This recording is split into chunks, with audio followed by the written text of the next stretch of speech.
right, so this is going to be the tutorial for section 12.6, day 1. We're going to be looking at what are called cylinders and quadric surfaces. So the very, very heavy, I would say, graphical analysis section, a lot of geometry, throwbacks, especially to your conic sections that you learned about in pre-calc. We're going to be looking at essentially what are like 3D conic sections. So this is really one of the most important sections, I would say, in the entire course, because a lot of the calculus that we do later is going to be dealing with these specific types of surfaces. I would say almost every single one of the examples that we do is going to rely on one of these types of surfaces. So we need to become familiarized with what they are. We've already looked at 2 special types of surfaces. We've looked at planes, and we did some work in section 12.1 with spheres. So we want to introduce 2 new ones today. First one, now it says cylinder, and you're probably thinking, why do we need to talk about cylinders? I know what a cylinder is. Okay, in geometry class, a cylinder looked like this. Okay, we'll still do some work with those, but in a calculus sense, especially in a 3-dimensional calculus sense, cylinder is a little bit more general. So we'll talk about what that means in a little bit. And then quadric surfaces are what I was mentioning. That's basically like your 3D conic section. So we'll have the 3D analog of an ellipse. We'll have a 3D analog of kind of like the hyperbola, and you'll see that it's gonna be a little bit different. But in order to graph these surfaces, the general strategy is we look at the cross sections of these surfaces with different planes parallel to the coordinate axes. So that's the best way to do this, is to look at these curves of intersection, which are called traces, or in geometry class, we call them cross sections. So we're really taking slices of the surface parallel to the coordinate axes, and we're seeing what 2-dimensional shapes come out of them, what 2-dimensional traces come out of them. Putting all those traces together gives you a way to build the 3-dimensional surface. Okay, so let's talk about a cylinder. A cylinder, it's a surface that consists of all lines. These lines, I'm going to give you a vocab word. These are called rulings. Okay. All rulings are all lines that are parallel to a given line and pass through a given plane curve. Okay, so as an example, okay, z equals x squared would be an example of a cylinder in R3. So this would be a cylinder in R3. Now in R2, it's not a cylinder, right? In R2, if we were to graph that in the xz plane, which we'll do under here, this would just be a parabola. It'd be a parabola with a vertex at the origin. I'm going to plot some of the points. Does not pass through -2, 2, -2, 4, 2, 4. So clearly, that would be in R2, the graph of z equals x squared. Now, you have to remember, we're doing this 3-dimensionally. If you notice, look at what variable's missing from the equation. There's no y, which means this equation is completely independent of the y value. I can let y be whatever I want. If I look at the 3-dimensional graph now that I have over here, so here we're in R2, here we're in R3, y can move to the right forever, or it can move to the left forever, but it's going to give me identical copies of this parabola shifted left and right forever. So essentially, it's going to be a parabolic cross section moving forever in the y direction.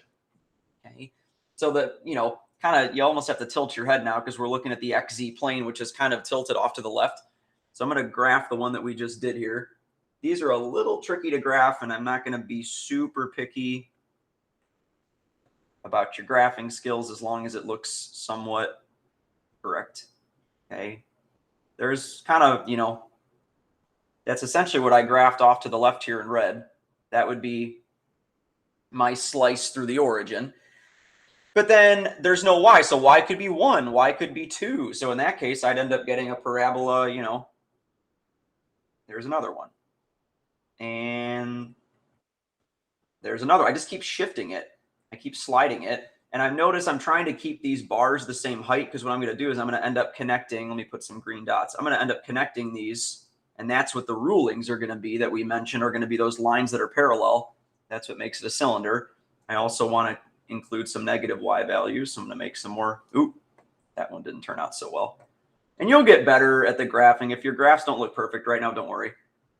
This class, I'd say the hardest aspect is getting used to the 3-dimensional component. But basically, I'm going to try my best here. You get the idea. These are going to essentially, if I connect these now. So there's my, it's like an infinite cylinder. So this continues to, you can see the parabolas within, right? So it's just a bunch of parabolas that continue to go left and right forever. It looks like a little half pipe if you're a skateboarder. Okay, so this will continue. It doesn't stop here, to clarify. This continues to go in the negative y direction forever, and this continues to go in the positive y direction forever. So it's a cylinder that never stops. I'm going to use CalcPlot 3D for a lot of this section so that you can see what these actually look like in a more exact way. This is the beauty of 3D graphing software, and it's free. So all I did here, I did function z equals, since I have z isolated on one side, and I'm just going to type in the equation x shift 6 gives you the exponent x squared. And you'll have to zoom out a little bit with your cursor. So I'm just going to zoom out. There you go. That's a much better picture than what I drew by hand. And what's nice about the program is you can move it, you can spin it, and you can see, look at all those parabolas that are getting shifted in the positive y and negative y direction forever. So there's my little half pipe. That is my cylinder. This one in particular, we can give a more specific name to. This is called a parabolic cylinder because all of the traces are parabolas. Okay. Okay, so this is the graph. No, Google Meet thinks I'm leaving the call. I'm still here. Stay in call. This is called a parabolic cylinder. Since all of the traces, all of the cross sections are parabolas. A lot of times in these problems, they'll ask you to specify the axis, meaning in which direction is it moving. The axis, or the axis of symmetry in this case, would be the y-axis, since the parabolic cylinder continues to shift in the y direction forever. How do I know what direction it's going to move in? Helpful hints. Whatever variable's missing, whenever you're dealing with a cylinder, the variable that's missing will be the axis of motion. Okay. So had it been, z equals y squared, well, then it would have moved in the x direction forever. It would have gone forward and backwards instead of moving left and right. Had it been y equals x squared, then it would have been a parabolic cylinder that moved in the z direction, up and down forever. Okay. So different ways of creating these. Okay. Okay. But yeah, anytime it's got two variables, it's going to be a cylinder. So x squared plus y squared equals 1. In R2, we know that would be a circle. Now you have to think three-dimensionally. Okay, what variable's missing? Z is missing, so I know that this surface is going to move up and down forever in the z direction, and it's just going to be, the traces are circles, so it's going to be cross-sections of circles getting stacked on top of each other in the z direction forever and ever. Okay, so this would be a circle of radius 1 in R2, okay, in the plane, independent of z. Z can be whatever we want. So I'm just going to say z equals k. Z is missing, clearly. So that tells me that the axis of motion here is going to be z. So this would give me, if I take circles and stack them, I'm going to get a circular cylinder this time, since the cross section is a circle. Circular cylinder with a radius of 1, whose axis, I'm going to specify, is the z axis, since that's the variable that's missing. This one's a little easier to graph. Take a circle. And again, remember, this is continuing to go up and down forever. It's not going to just stop there. But this is going to go down, and we're just going to get repeated traces of circles forever and ever in the z direction. So that would be my circular cylinder. Just one more. You can try this one if you want first before you listen to me. Y squared plus z squared equals 1. Again, we're going to get a circle of radius 1, but this time it's in the plane x equals k, since x is missing. Make that x a little bit better. Okay. And so this time it's going to move in the x direction. So you're going to end up with, here's your circle, and it's going to move forward and backwards forever. continuing to go in the negative x direction, continuing to go in the positive x direction. It never stops. Okay, and this slice right here, to clarify, this cross section would be the slice x equals k. So we're slicing through and we get that circle in the plane x equals k. Okay. Take another one here. You can see even in the internal part of the cylinder, there's a new one. Maybe this is x equals, I'm going to call it k star, some other value of x. Okay. Here over here, we have another cross section, a x equals k double star. Okay. Don't get caught up in the notation. The point is that this is a circular cylinder with radius 1. Which axis? X-axis, whose axis or axis of symmetry is the x-axis, since that's the variable that's missing. Okay.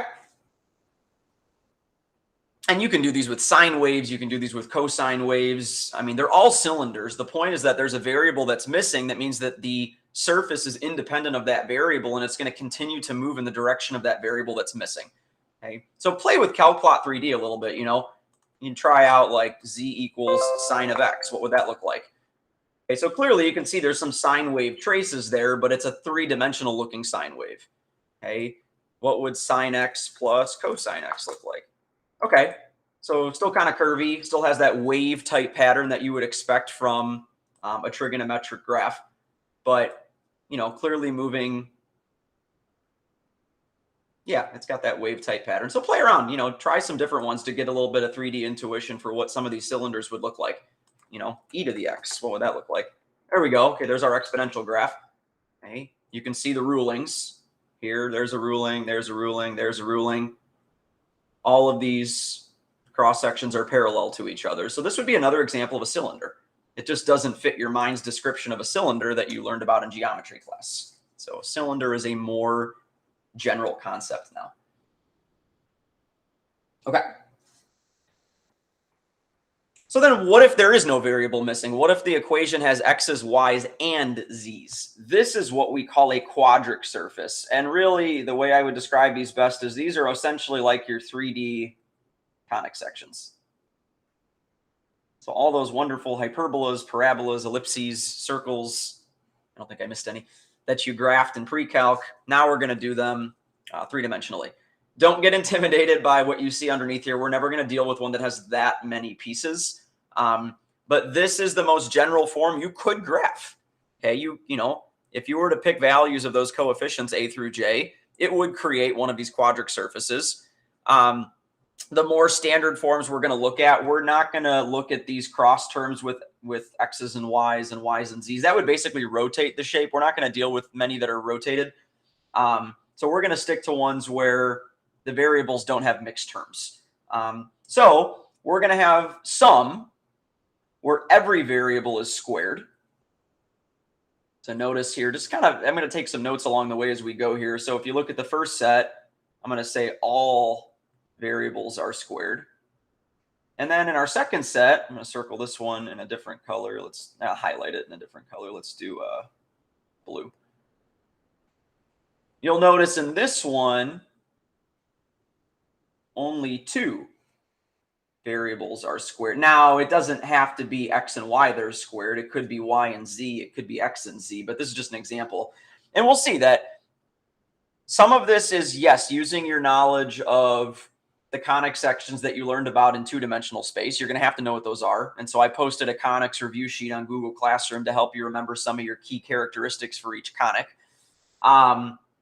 But part of this is also pattern recognition. I'll give you some tips along the way for how you can identify just from looking at the equation without always having to produce the graph. What quadric surface am I looking at? And part of it's going to come down to, first of all, just looking at this general category of all variables squared versus only 2 variables squared. That can help you narrow them down. And then further analysis, looking at how many positive signs are in the equation, looking at how many negative signs are in the equation, can help you narrow it down further. So part of it's pattern recognition, and part of it is knowing about your two-dimensional conics that help develop these three-dimensional quadric surfaces. Okay, so general strategy for graphing. It's a pretty short strategy. The process takes a little bit longer. First thing you can do, find the intercepts. Where are the X, Y, and Z intercepts? Sometimes you might not have all three. Sometimes you will. Okay, so first thing I would do is find the intercepts. That's one way that can make your graph a little bit more accurate. And then use your knowledge of these traces. Look at specific vertical traces. Look at specific horizontal traces. Look at the traces in the XY plane. Look at the traces in the YZ plane. Look at as many traces as you need to in order to develop a general idea for what this picture should look like. So looking at different traces is what we're going to use to help us develop the idea of the 3D picture. So there's 6 that you need to know. And I don't want to give you the general form today. I want to do that in the next, there's a part 2 to this section. We'll look at the more general cases where you're not just looking at specific values. I want to just really go through an example of each to kind of give you a little bit of an idea and understanding for how these should look. And then we'll develop the more general ideas. I have a chart in the next section. So we're just going to look at one of each today. And we're going to really go through that analysis of what are the intercepts, what are the traces, and what should this look like. We're going to come up with a rough sketch. Doesn't need to be perfect. And then I'll show you on CalcPlot 3D, and I'll show you on a really cool website from a professor at U of I who has the actual planes slicing through the quadric surface so that you can see all of those cross sections and all of those traces that we're going to write down. So a very exploratory section. I would be pulling up these links as I go through them also so you can play along with them also. Okay, so the first one, I'm not going to tell you what it's called yet. We're going to graph it first, then I'll give you a name for it. We have z equals 4x squared plus y squared. So first thing I'm going to do is I'm going to find the intercepts. And in this one, really, the only intercept is going to be 0, 0, 0. If I let z be 0, then x and y have to both be 0. If I let y be 0, then x and z have to both be 0. And if I let x be 0, then y and z have to both be 0. So the only intercept in this one is going to be the origin at 0, 0, 0. Okay. Okay, so now we know at least one point on our graph. We could put that. You could build the graph as you go, or you can build it at the end. I'm just going to put that point on there because I know the origin we just said is going to be on the surface. Okay, the trace in the YZ plane. So slicing through the plane, x equals 0. If I let x equals 0, then all I'm going to be left with in the equation is z equals y squared. When you're dealing with 3 variables, if you don't know what it looks like with 3 variables, get it down to 2 variables. And you know what that looks like because you've studied all of your conic sections in the past. What is that? That's a parabola. Opening upward. Okay. Vertex at the origin. Okay, so we know that parabolas, this might look somewhat parabolic because we have some parabolas going on. Okay, let's try another vertical trace. So let's take a plane sliced vertically through x equals k. K is just some number. You're going to see me use that a lot in this section. K is not a new independent variable in the equation. K is just the value of the plane that we're slicing through. So K is just a value. It's a constant. So if I slice through the vertical plane x equals k, then my equation is going to turn into z equals 4. Actually, I'm going to put the y squared part first. Y squared plus 4k squared. And again, this is not a variable. This is a constant. This is a number. So what is it? Well, this z equals y squared would be a parabola. And what did we do? We shifted it up 4k squared units. That's a positive number. So this is another parabola opening upward. This one just happens to be shifted up. So another parabola opening upward with a vertical shift. Okay. Okay, what if we take a vertical trace in the other plane? Let's do y equals k. So now we're going to be taking these crossing through the y-axis. Okay, well, really it's going to look the same, but now you're just going to have z equals 4x squared plus k squared. I'm just replacing y with k. Again, this is a number. This is some positive number. Again, I'm just going to put parabola opening upward. Okay. So basically, the cross sections, no matter what direction you're slicing through vertically, are always going to create parabolas opening upwards. So what about if we slice horizontally? What if I wanted to take this is my plane. I want to slice through slices of z equals k. So I want to start moving in the z direction and slicing through with my plane. So if I take horizontal cross sections through the plane z equals k, well, now I'm going to get 4x squared plus y squared equals k.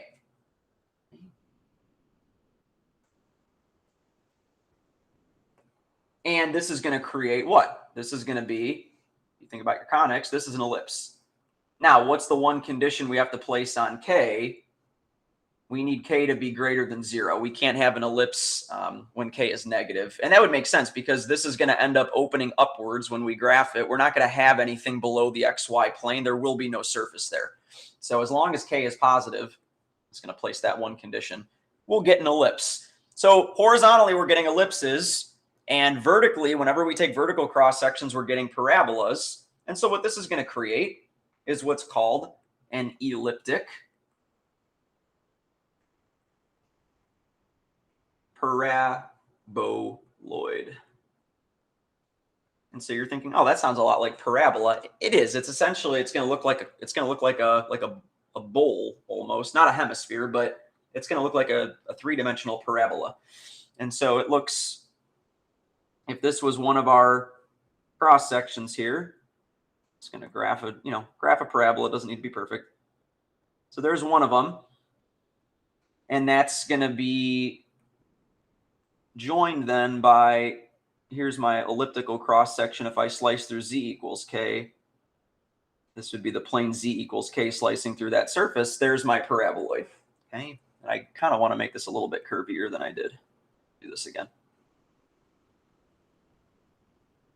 So there's it crossing through the origin. That's the vertex. That's better.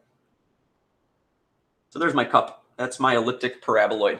On Calcplot 3D, I'll make it so you can see it a little bit better. Z equals 4x squared plus y squared. There it is. Okay, so you can see there's your elliptic paraboloid. Okay.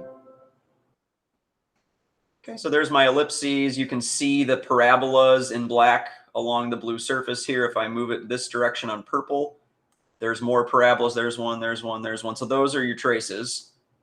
And inside you can see there's your elliptical shape. This website, which I linked on Google Classroom also for you in the agenda, this is a cool website. You can actually slice the planes and see the cross section. So let's do that. Here's my elliptic paraboloid. Click the quadric surface you want to look at. We're looking at this one.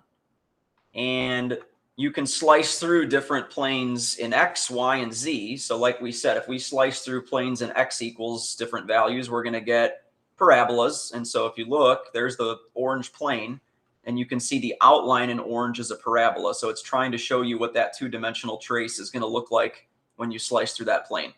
So taking on, here's my ranging values of k. There's parabolas. Let's do it for y. So if I slice through, now they're doing like a purple or a blue plane. There you go. More parabolas going back and forth in that direction. Reset. And then if we do z, now it's horizontal planes. And you can see the outline is that ellipse right there. Hopefully my cursor is making that clear. Okay. So letting it go up and down. And play with this on your own too. Don't just watch me do it. You should actually be opening up this link and playing around with the different cross sections so that you can see these. So there's my ellipse. Okay. So that is the elliptic paraboloid. That is number one. Which axis? I'm going to specify here. Axis is the z-axis. It's moving in the z direction. Okay, how do I know that? And with cylinders, we said it's the variable that's missing. Well, there's no variables missing anymore. In the case of the elliptic paraboloid, you're looking for the variable that's not quadratic. So it's the variable that's not squared. That will tell you the direction that it moves. Okay. So this is the non-squared variable. There's a little bit of that pattern recognition that I mentioned at the beginning. Okay. The other thing I'm going to make note of right now that makes this a elliptic paraboloid is that we're adding the two quadratic terms. Later, we'll look at one where we are subtracting the two quadratic terms. Okay, so 4x squared plus y squared produces an elliptic paraboloid. Later on, we'll see what happens when we make that a subtraction sign. Okay, let's keep going. Example 4. Okay, so in this one, all the variables are squared, and they're all being added together. Okay, so x squared, y squared, and z squared terms. One thing I notice, all squared. I also notice everything involves positive terms. These are both positive, and the x squared term is also positive. Okay, so you might be able to predict what this would be. If I take the intercepts, so if I let y and z equal 0, then I'm going to get x squared equals 1. So I'm going to get x-intercepts of 1, 0, 0, and negative 1, 0, 0. These are going to be my x-intercepts. I'm going to put those in green. I'm going to actually add those to my graph right now. So 1, 0, 0, and negative 1, 0, 0. In red, let's do the y-intercepts. So if I let x and z be 0, then I get y squared over 9 equals 1. So y would need to be 3 or negative 3. So 0, 3, 0, and 0, negative 3, 0 would be my y-intercepts. Okay. And last but not least, z-intercepts. If I let x and y both be 0, then I get z squared over 4 equals 1. So z would need to be 2 or negative 2. So those would be my... So I have a lot of intercepts for this one, more than I had for the last quadric surface. So my y's, I forgot to put my y's, 0, 3, 0, 0, negative 3, 0. And my z's were at 0, 0, 2, and 0, 0, negative 2. Now, if you're wondering, how do I connect all these dots together? Too many points. I'll show you. You're really only going to look at 2 at a time, and you're going to connect them 2 at a time. Or I guess technically 4. We're going to connect them 4 at a time. We're going to pair up 2 colors at a time, and we're going to connect them together. But let's not spoil it yet. Let's look at the traces before we jump to conclusions. Okay, let's say we're in the xy plane. So when z is equal to 0, what type of trace, what type of cross-section are we going to get? Well, if I let z be 0, then I get x squared plus y squared over 9 equals 1. So I get an ellipse. I get an ellipse that has a minor axis radius of 1 and a major axis radius of 3. And on some of your homework problems, you're going to have to sketch the 2-dimensional cross-section. So if you need a review on how to graph ellipses, make sure you take a look at the conic review sheet that I posted. Okay, let's get more general here. What if we don't want to just restrict ourselves to the 3 xy, yz, and xz planes? Let's say I want to take some horizontal trace through the plane z equals k. So if I fix a constant k and slice through horizontally through z equals k, then I'm going to get x squared plus y squared over 9. I'm going to move this z term to the other side to pair up with the 1. So I get 1 minus k squared over 4. Keeping in mind that right-hand side is just one giant constant. Okay, well, as long as this term is positive, we get an ellipse again. Now, what's required in order for that term to be positive? In order for that term to be positive, that would mean that k squared needs to be less than 4. So that's required.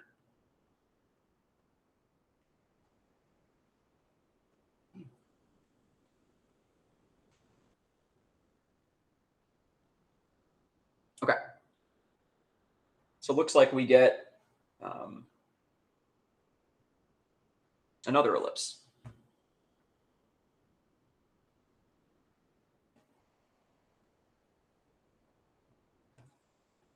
Okay, vertical trace in the plane y equals k. So now we want to slice through vertically. Okay. If we do that, let's see. We're going to get x squared plus z squared over 4. I'm going to keep my variables on one side. Equals. Now we're going to get 1 minus k squared over 9. So we're plugging in k for y. Okay, again, in order for this to be positive, we want this to be positive. This would require k squared to be less than 9. So in other words, k needs to be between -3 and 3. And if you want to write that in a different way, this would imply that -3 is less than k is less than 3. And again, what is that going to make? As long as we satisfy that condition on k, we get another ellipse. So it looks like this, in the last case, we had parabolas in all directions. Well, we had parabolas in 2 directions and an ellipse in 1 direction. In this one, we have ellipses in all directions. So we have ellipses, elliptical cross sections, no matter what slice we take. So this should get you thinking, maybe this will make some type of 3-dimensional ellipse. And you'd be right, but let's confirm one more time. Let's say we take vertical traces in the plane x equals k. Then we're going to get y squared over 9 plus z squared over 4. Now I'm plugging in k for x. I get 1 minus k squared. And as long as k squared is less than 1, so -1 needs to be less than k, needs to be less than 1, then we'll get another ellipse. So yes, confirms that we get ellipses in all directions. Hence, the name for this shape is an ellipsoid. Okay. And so, and I kind of mentioned this before, one way you'll know it's an ellipsoid is that all variables are squared. But the other key that makes it an ellipsoid is that we have all variables involve addition. There is no subtraction going on. So all variables squared, all addition makes this an ellipsoid. What's it going to look like? The best way to graph this is to make ellipses with every 2 sets of colors. So I'm going to do this in pink here. If I connect my blue and green dots, so here's an ellipse. So there's one ellipse. Okay, it's one specific cross section. Now let's do the green dots and the red dots. I'm going to do my best on the screen here to do this. I'm kind of writing vertically here. So it starts to look almost like orbitals in chemistry. Okay, doesn't quite look 3-dimensional yet. It just looks like 2 ellipses crossing through each other. So now we have one more set of colors. We have blue and red we have to connect. And so this is where it kind of comes together now. That's essentially supposed to be the same height. Here we go. Okay, so connecting those. And there you go. That's essentially your, make this a little bit more accurate up here. There's your 3-dimensional ellipsoid. Okay. I've had students in the past say it looks like an egg. Sure, if that helps you remember it, great. I'm going to put it in quotes on a quiz or a test. If I ask you what shape this is, please do not write down egg. You will not receive credit. But if it helps you remember it, yes, it does look like an egg. An egg would be an ellipsoid. Next time you're making an omelet, have your calculus notes out. You can write the equation of the omelet. I think that deserves an LOL with an ellipsoid for the O. Okay, now I'm done with jokes. Looks like an egg, right? Going to calc plot. Just so I can give you a real quick picture. This one, you're going to have to make an implicit surface because x, y, and z are all on the same side of the equation. So you're not going to be able to do z equals. So you would just go down the pull down menu, click implicit surface. Make sure you hit the check mark so it shows up. That's not the ellipsoid. I need to change the equation. X squared plus y squared over 9 plus z squared over 4 equals 1. And I'm letting it range between -2 to 2, but we had intercepts for y of -3 to 3. So I'm actually going to change this from -3 to 3. There we go. Now I can actually see the entire egg. So there you go. There's your ellipsoid. You can rotate it, see what it looks like upside down. Definitely looks like some type of egg shape. One extra comment I'll make. In the case where the denominators are all equal, so if you look back at the equation, we had, this was really x squared over 1. We had a 1, a 9, and a 4. If these had all been equal, you actually would have gotten a sphere. So a sphere is a special case of this ellipsoid in the case where instead of looking at ellipses, you're looking at circles. So I'm just going to put down here, special case would be a sphere. And this is when we'll see in the next section. I'm going to label these denominators A, B, and C. So this would be in the case where you have x squared over a squared plus y squared over b squared plus z squared over c squared equals 1, where a equals b equals c. So in the case where those denominators are all equal, you're actually going to end up with circular cross sections in all directions, and you'll get a sphere. Okay? So a sphere is a special case of the ellipsoid. Okay. I guess one more thing I'll pull up here is the ellipsoid. There we go. There's the ellipsoid, and you can play around with different cross sections. No surprise, this should be ellipses no matter what. So there's some orange ellipses if I slice through planes of x. If I slice through planes of y, there's some purple ellipses. And if I slice through some horizontal planes, so if I take some horizontal traces in z, I still get ellipses. So you just get a whole bunch of ellipses going round and round, which makes this three-dimensional ellipsoid. Okay. Oh, you can actually zoom in and out too if you want. So, okay. Next one. Example 5. Looks kind of like the last one we did. It looks like x, y, and z are all squared. So just some things to notice. All the variables are squared. See if you can notice what's different about this one. So hopefully you noticed that 2 of the variables are positive and 1 of them is negative. So clearly it's probably not going to make an ellipsoid anymore. So let's see, how does that change things? How does that one little minus sign, subtraction sign, how's that going to change the quadric surface? Intercepts, if you solve for x in this case, let y and z be 0. X-intercepts are going to be at 2, 0, 0 and negative 2, 0, 0. I guess I'll put those in green again. 2, negative 2. Positive 2 there, negative 2 there. Let's do red for y. I think that's what we did in the last problem. Y-intercepts. If I let x and z be 0, I get y squared equals 1. So 0, 1, 0, and 0, negative 1, 0. Negative 1, positive 1. Okay, and so you can see in that specific xy plane, looks like it's going to be an ellipse. But let's confirm that. Okay. Okay, so yeah, let's take, oh, and then z. Let's do z-intercept. If I let z, now this one's interesting. If I let x and y be 0, I get negative z squared over 4 equals 1. So in other words, z squared has to equal negative 4. Well, that would only happen in the case where z equals plus or minus 2i, but we're not dealing with complex numbers in this course. So in this case, there's no z-intercepts this time. Okay, so it will never actually, it'll never cross the z-axis. It'll just have a hole. Okay, but we can still take traces in planes of z. So let's say we take horizontal slices through the plane z equals k. Then we're going to end up with x squared over 4 plus y squared equals 1 plus k squared over 4. Okay, that quantity, remember, this is just a number, some positive number.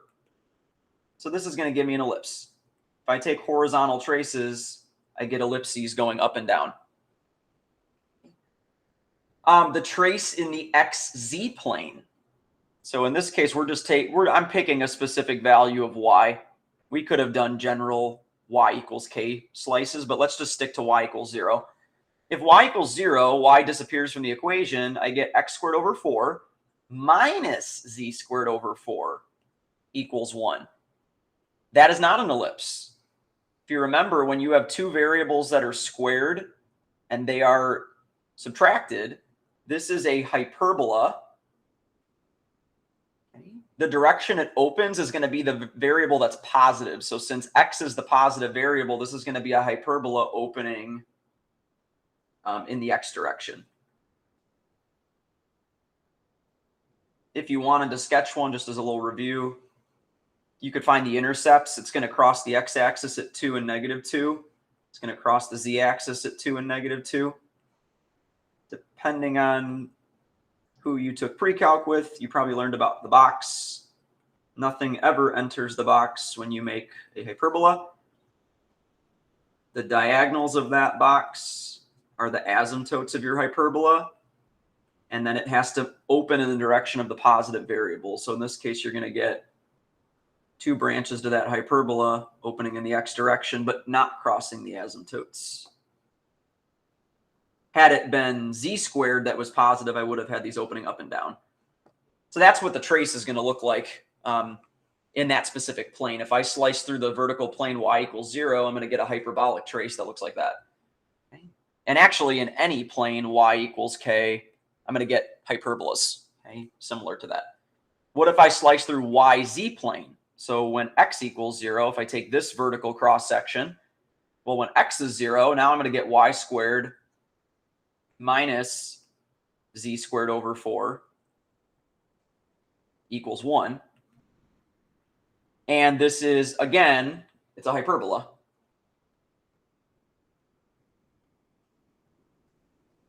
I'm going to erase this so I have room. What would this one look like? This one, let's see what, I always like to find the intercepts. The intercepts here, if I let z be 0, let's see if this is the yz plane, then y would have to be 1 and -1. And z would have to be 2 and -2. So this time we get a rectangular box here instead of a last one I think was a square. And this one's going to have to open in the y direction because y is positive. So this one, here's my asymptotes crossing through the diagonals of that rectangle. And then there's my hyperbola. So if I take any slices, if I take this specific slice, x equals 0, I'm going to get that hyperbolic cross section. And in general, if you take slices through x equals k, you can confirm this by plugging in and doing a little bit of algebra for yourself. You'll also get hyperbolas. So in two of the directions we get hyperbolas, and in one of the directions we get ellipses. Okay? And so what this is going to look like, okay? Remember the horizontal traces were ellipses. So I'm just going to pick one here. There's one of my ellipses here in the xy plane. And this one's a little trickier to draw. I'm going to do my best here. But yeah, you're going to get ellipses up here, slicing through any plane z equals k. This continues to move up and down forever. These should be trying to make these equidistant. So there's my kind of horizontal looking cross sections. And what they look like, it's going to look, so this is kind of that hyperbolic shape. Those are my branches. And we could extend this process quite a bit and take a lot longer with this, but I want to speed this up for you. That's essentially what you're looking at. And then if you take another one,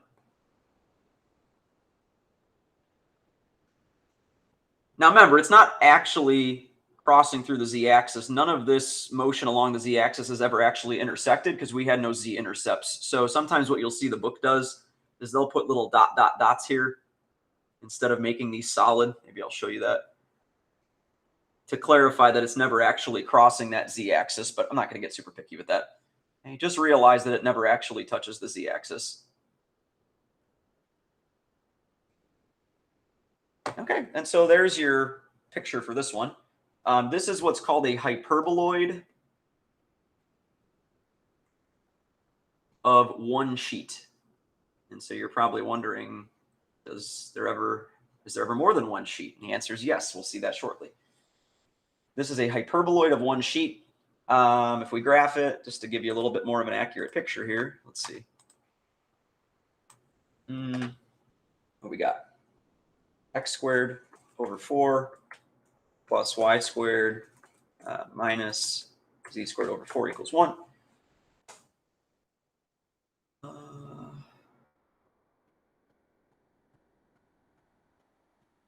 Oh, it's rotated still. I'm going to reset it. Let's do this again.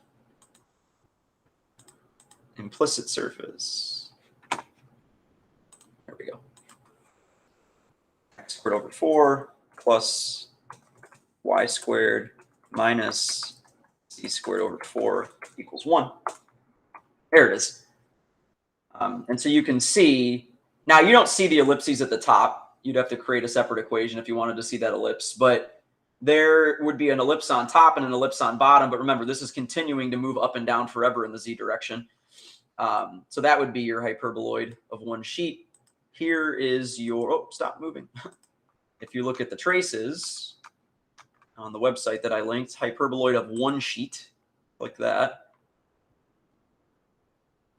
It almost looks like a wormhole for those of you that are into physics, or it looks like a power plant. I've heard some people take that analogy. So the power plant, the wormhole, is a hyperboloid of one sheet. We take our cross sections. Remember, in two directions we get hyperbolas. So look at that x direction here. We're getting these hyperbolic cross sections.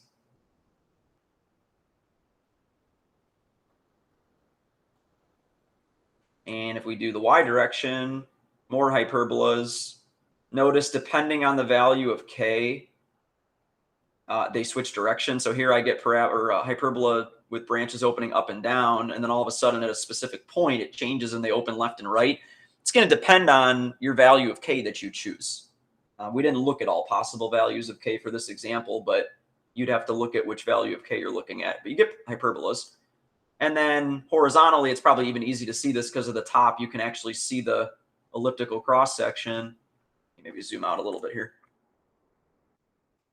If I take slices in z, you can see as I move that horizontal plane up and down, I get these elliptical cross sections. Okay. They change size, right? Depending on which one you use. You get big cross sections as you move towards the origin. You get a smaller cross section, and then as you move downward again, the cross sections get bigger. So ellipses of varying size. Okay. How do I know I'm going to have a hyperboloid of one sheet? One criteria: all the variables are squared. They're all quadratic. So it falls into that category. How do we distinguish it from the ellipsoid that we looked at? When you have a hyperboloid of one sheet, you will have one minus sign. Nice, easy pattern recognition for you. Okay. All squared variables, two positive signs and one minus sign. The way I remember it: one sheet, one minus sign. The other thing I'll mention, in order for it to be in standard form, you need to have one on one side of the equation. So if it's in standard form, you should see one side equal to 1.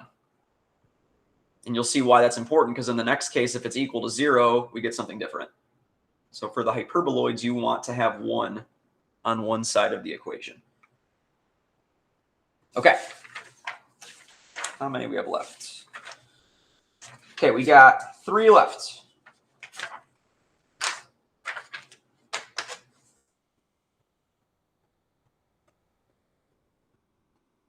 In our next one here, let's see what we got. We got y squared equals x squared plus z squared over 4. Okay. Another way you might see that written sometimes is y squared minus x squared minus z squared over 4 equals 0. So to distinguish from the last one, it's not equal to 1 anymore. It's equal to 0. Intercepts. If you let every variable equal 0 and solve in this case, the only intercept we're going to get is the origin. So we know it's going to cross through 0, 0. Okay, let's take vertical traces in the plane y equals k. So if we plug in k for y and we slice vertically, we're going to get x squared plus z squared over 4 equals k squared. And so clearly we get an ellipse. So it looks like elliptical cross sections are happening in one direction. What if we slice through the YZ plane? So if I pick a value of k to be 0 in that direction, so slicing through the plane x equals 0, I get y squared equals z squared over 4. And something interesting happens in this one, because it's definitely not an ellipse. Even if I subtract the z squared over 4 to the other side, I'm going to have 0 on the right-hand side. So it's not a hyperbola. What it actually is if you square root both sides, legal move, I would end up with y equals plus or minus, since I'm taking square root of two sides of an equation, I need plus or minus, z over 2. So what do I actually get? I get pairs of lines. This is really like the asymptotes of those hyperbolas. So when you slice through that plane x equals 0, you're going to end up getting a pair of lines in that plane. First time we've seen that one. Something similar will happen if you slice through the xy plane. So if you slice through when z is equal to 0, then you're going to end up with y squared. Nope, not y squared. I'm sorry. Yeah. We're going to get y squared equals x squared. Same problem. Take square root of both sides. You get y equals plus or minus x. So you get the identity line with positive slope and negative slope. Again, same thing, just in a different plane. Another pair of lines for the hyperbolas in that direction. So this is really like the asymptotes of those hyperbolas. One thing I forgot to mention in the last one, I just remembered I want to go back to for a second. Sorry to switch on you. How do I know this was going to open in the z direction? I want to give you another tip for pattern recognition for this hyperboloid of one sheet. Whatever variable has the minus sign is going to be the direction of opening. So that is one thing to make note of here. The variable that is negative will be the direction of opening, or the axis.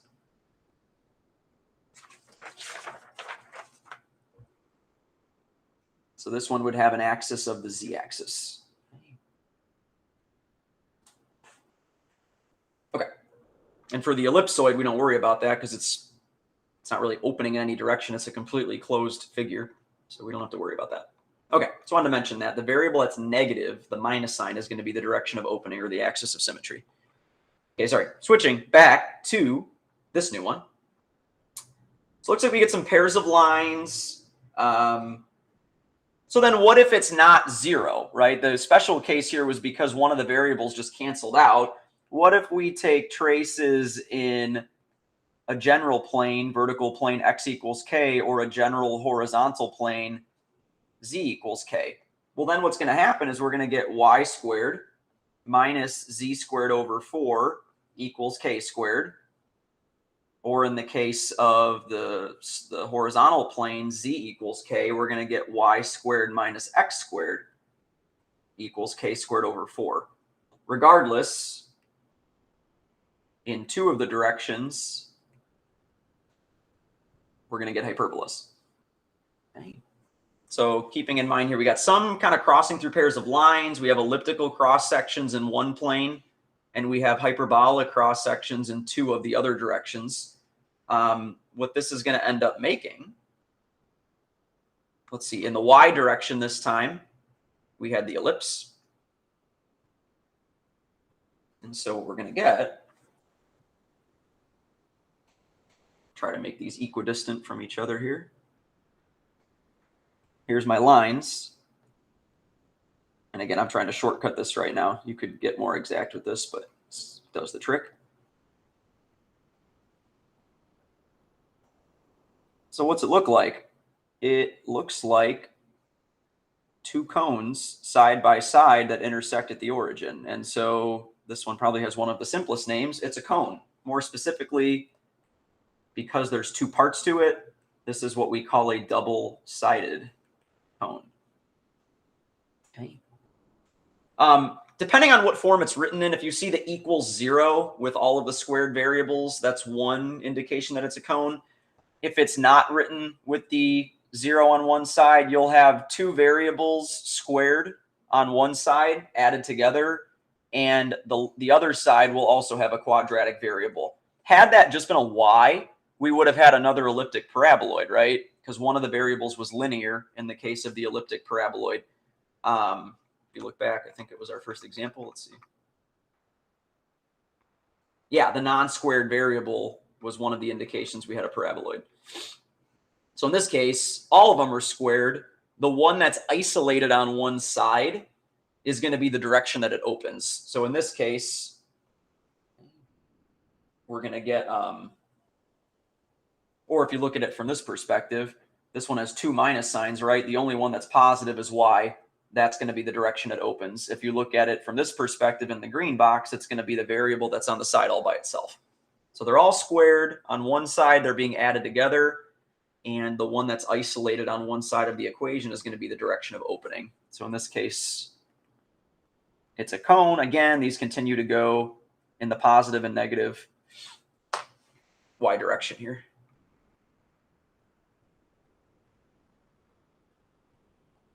So if we look at it,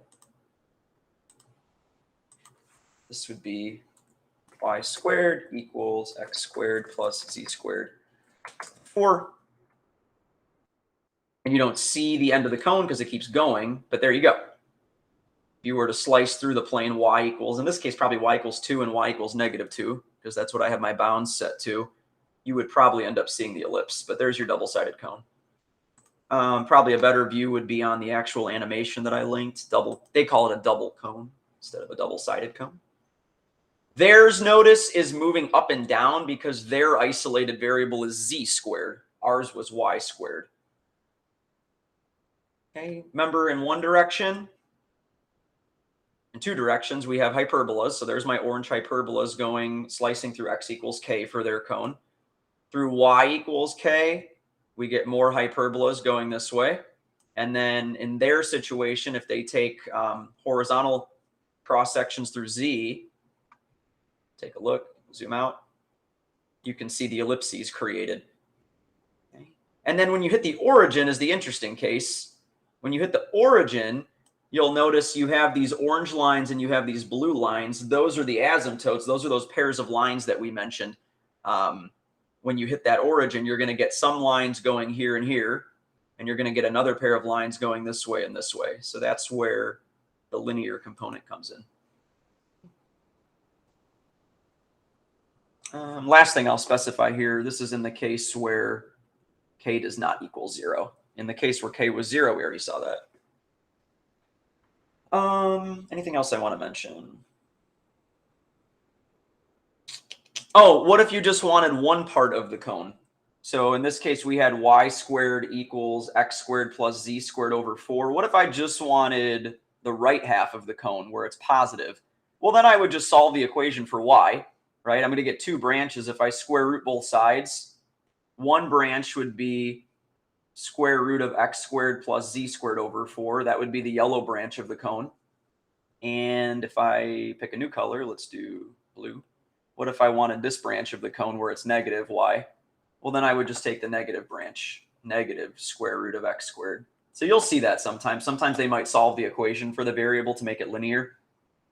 But you'll know because the radical will then pop up. And that's really the only situation we've seen where there's going to be radicals. So might see it written as two equations. Okay, moving on. Next one. Fifth conic section, or quadric surface.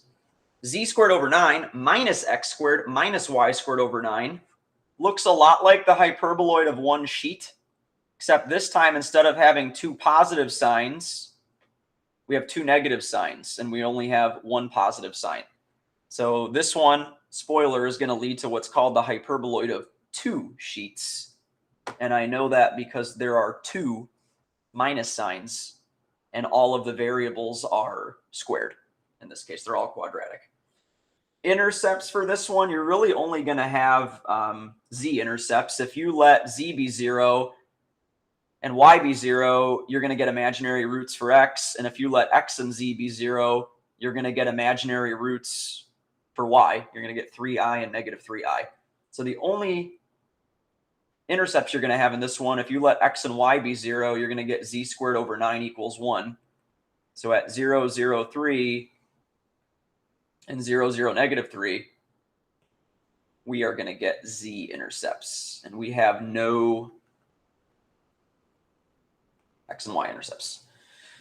Let's take some traces. If we look in the in the y-z plane. So when x is equal to 0, let's see what we get. We get z squared over 9 minus y squared over 9 equals 1. We get a hyperbola. And in that yz plane, that hyperbola would open in the z direction. Trace is in the xz plane. So when y equals 0, if we take that vertical slice, that vertical cross section, we would get z squared over 9 minus x squared equals 1, another hyperbola. So it looks like in the y direction, in the y planes, those vertical planes, we get hyperbolas. And horizontal trace, let's say we take a horizontal trace in the plane z equals k. So then I'm going to end up with x squared plus y squared over 9 equals k squared over 9 minus 1. I did a little rearranging there to put it in one of the standard conic forms so that we can identify this as an ellipse. Now, again, same issue we've had with ellipses in the past. We need this to be positive. In order for that to be positive, I need k squared over 9 to be greater than 1, which means I need k squared to be greater than 9. Well, when is that going to happen? That would mean that k has to be greater than 3, or k has to be less than -3. Important condition. Okay. And that's kind of an interesting coincidence because the intercepts happen to be at 3 and -3. So it looks like this graph is only going to exist above the point 0, 0, 3, and it's only going to exist below the point 0, 0, -3. And there's not going to be any surface between those two ordered pairs. Okay, well, hyperbolas and ellipses, what we're going to end up with in this case are two little cups. There's my elliptical horizontal cross section. And then this would be one branch, and there's a matching branch underneath. That's where the hyperbolic cross section comes in. If you view that as almost like a parabola, or I'm sorry, a hyperbola. And there's the ellipse to create the cup. So it's not a paraboloid. Okay. Those should be the same size. I didn't do a very good job with that. But yeah, you get these two identical cups that are equidistant from the origin. In this case, there's the origin at 0, 0, 0, not actually part of the surface. And so this is what's called a hyperboloid of two sheets. You can see two parts to the graph. Those are the two sheets. The reason I know it's two sheets is because there's two minus signs in the equation. So you still want equals 1, just like we had for the hyperboloid of one sheet. There are two minus signs. So that's how I know it's two sheets as a way to remember it. Two minus signs means two sheets. All the variables are squared. They're all quadratic. How do I know what direction it's going to open? The variable that's positive this time is going to be the direction of opening. When we did the hyperboloid of one sheet, it was the direction of the minus sign. So in this case, the variable that is positive determines the direction of opening. And if you look back at the equation, in this case, the variable that was positive was z. And our hyperboloid of two sheets moved in the z direction. Okay. And again, nothing in this space is part of the surface. The surface exists only when z is greater than 3 and only when z is less than -3. Nothing there is actually part of the surface. Okay. If we graph that one, just so you can see kind of a better picture. So you got z squared over 9 minus x squared minus y squared over 9 equals 1. Puts it in standard form. We can't see it because the intercepts should be at 3 and -3. Still can't. Oh, okay. I need to make this bigger. There we go. Ooh, I don't know if I like this one. Yeah, it's not fitting on the page. Oh, there we go. If I zoom out, you can see it. There we go. So there's my the box that CalClot 3D makes restricts you only to certain values of x, y, and z. But there's your one sheet. That'd be the point 0, 0, 3. That would be the point 0, 0, -3, and you can see the two sheets that are created. You can see they look like there's my kind of hyperbolic shape here, matching down here. On the top, there would be ellipses. Okay. If we go to the actual picture, cross sections, let's do hyperboloid of two sheets. Looks like ours, kind of, except theirs looks like they're crossing at 1 and -1. But you can see if I take vertical slices through x equals k, I get hyperbolas moving vertically this way. If I take another set of vertical slices in the y direction, I get more hyperbolas. So we get hyperbolas in 2 directions. And if I take slices in z, I get ellipses. Now the ellipses disappear in between the intercepts. We said it's just going to be empty plane. Then the surface picks up again and I get more ellipses. Okay. So clearly looks very similar to the other one we did, if I find it.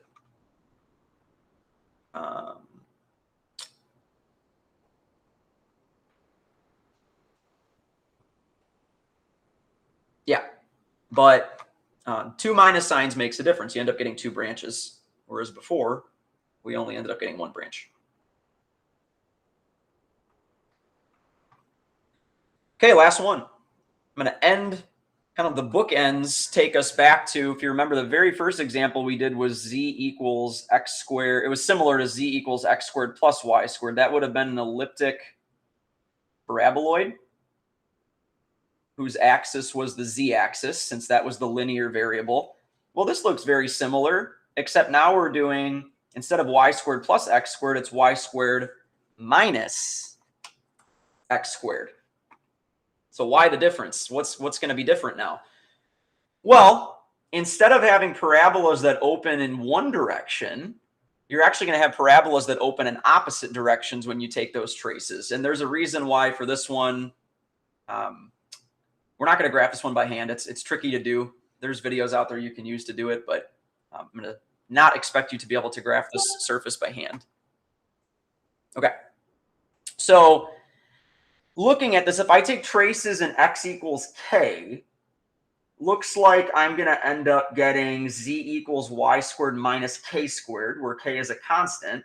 And so I'm going to end up getting parabolas that open upward in the z direction, right? Because y is positive. But it's going to be vertically shifted depending on my value of k. Okay, so k squared is going to determine that vertical shift. So I get copies of parabolas that open upwards in the plane x equals k. What if I take the plane y equals k? So if I take vertical slices or vertical traces through planes in y equals k, now I get z equals negative x squared plus k squared. So now I get parabolas that open downward, family of parabolas that open downward. So what's a little bit different is that when we had the elliptic paraboloid, the parabolas in both sets of planes opened in the same direction, right? We had parabolas opening upward in both cases. Here, in one direction, the parabolas open upward, and in the other direction, the parabolas open downward. So we're not going to be able to get this parabolic, perfect parabola three-dimensionally anymore because it's going to be opening upwards and downwards in different directions. And then the other magic case, on my notes here. If you remember for the elliptic paraboloid, we had ellipses. When we sliced through z equals k, we had x squared plus y squared equals k. We got an ellipse. That's what made it an elliptic paraboloid. Well, here, if we slice through z equals k, we're going to get y squared minus x squared equals k. That's going to be a hyperbola that opens in the y direction. So now we've got hyperbolic cross sections coming into play. And you can see them kind of, if you take these 3 pictures here, here's the 3-dimensional slices kind of coming together, and you fuse them into one picture, what you get is what almost looks like a Pringle. Remember when I taught this class last year, everyone said, oh, it's a Pringle. Yes, technically a Pringle is this quadric surface. So if you want to think of it as the Pringle, that helps you remember it, go for it. On a quiz or a test, please do not write this is a Pringle. This is what is called a hyperbolic paraboloid. And it's the hardest one to sketch. I'm not going to make you sketch it by hand. I sometimes try and I get close. But it looks very much like a horse saddle. So a lot of times this place where the, you'll notice like here's our parabolas that we're opening downward. You can see those traces. Here's our parabolas that we're opening upwards. kind of going this way and this way. So the red direction, they're going to be parabolas that open down. In the green direction, they're going to be parabolas that open up. That place where those two parabolas kind of intersect at that common spot, we'll see in chapter 14, we're going to do a lot of analysis with this. This is what's called a saddle point. And we're going to look at saddles. It looks very much like a saddle. Okay. So the shape of the surface near the origin there resembles a saddle. And so it's called a saddle point.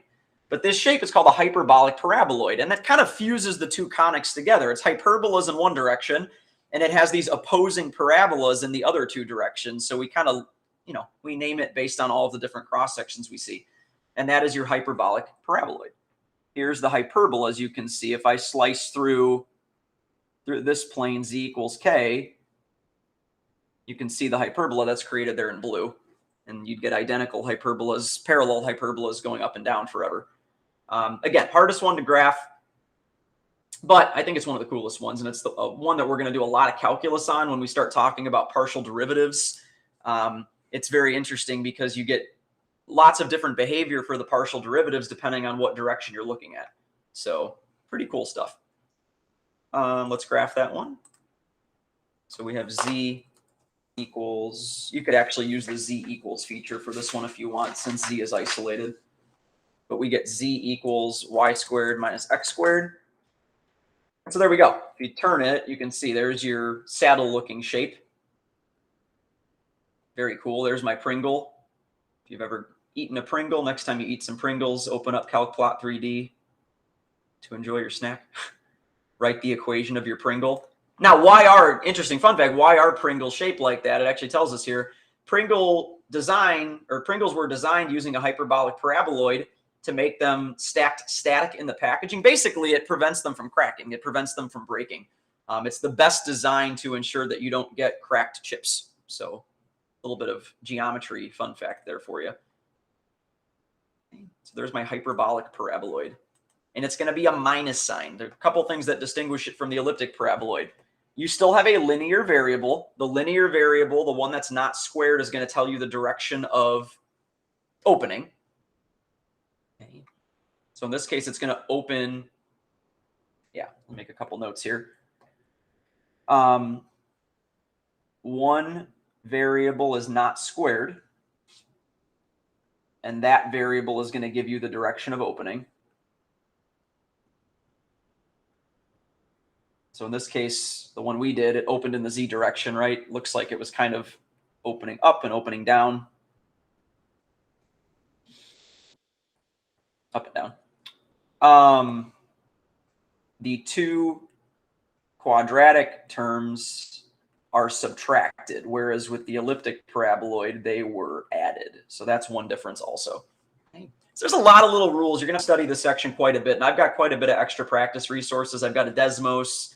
I got a card sort that we'll do in class. I have a Quizlet I think I put up for you. So you got a lot of resources, but you got to use them. So this is a section you're probably going to have to study the most out of chapter 12 because it's probably the newest. I know you've done conics before, but trying to put them all together now and make these three-dimensional quadric surfaces, you're going to have to put some time in. And it'll make the second semester a lot easier if you can identify these shapes very quickly. So last thing we'll do, let's just look at the cross sections for the hyperbolic paraboloid. So there's our saddle, our Pringle. If I slice through an X and Y in this case, so you can see there's my parabolas in orange that open downward with different heights. So there's that vertical shift that I mentioned. Larger and smaller values of K are going to, affect the vertical shift in that specific plane. Slices in Y, we get parabolas that open upwards with varying height. So the vertical shift is changing, the vertex is changing, but notice the common theme is that those purple parabolas all open up. So you have this opposing behavior. In one direction, parabolas open down, in the other direction, parabolas open up. Okay? So things are kind of going up in one direction, but going down in the other direction. And so that's where some of that calculus will come into play when we start talking about partial derivatives. We'll get positives in one direction, we'll get negatives in another direction. You can see I'm excited about this. This is cool stuff. You'll be excited too when we get to the chapter 14 stuff. And in Z, maybe not as exciting, there's your hyperbolas. Notice at the saddle point, I didn't mention this on the when we wrote stuff down here, but at the origin, you get those pairs of lines again, right? You get the crisscross because you're going to end up with y squared equals x squared. So when a y equals x, we actually end up getting those pairs of lines that form the hyperbolas going above and below there. So there's my hyperbolas, and at the origin, there's my pairs of lines. Maybe worth writing down if you need some extra notes for yourself. In the plane z equals 0, we get pairs of lines. So that's at the saddle point. Y equals plus or minus x. And again, I wouldn't advise memorizing. You're going to have too much memorization if you try to memorize all the traces for all the quadric surfaces. If you know your conics enough in 2 dimensions, you should be able to think on the spot and think about what those traces are going to be. So I wouldn't be trying to memorize all the possible traces, but think of some of the highlights. For the hyperbolic paraboloid, it helps to remember the parabolas have to open in different directions depending on the plane that you slice. So, all right, that's all 6.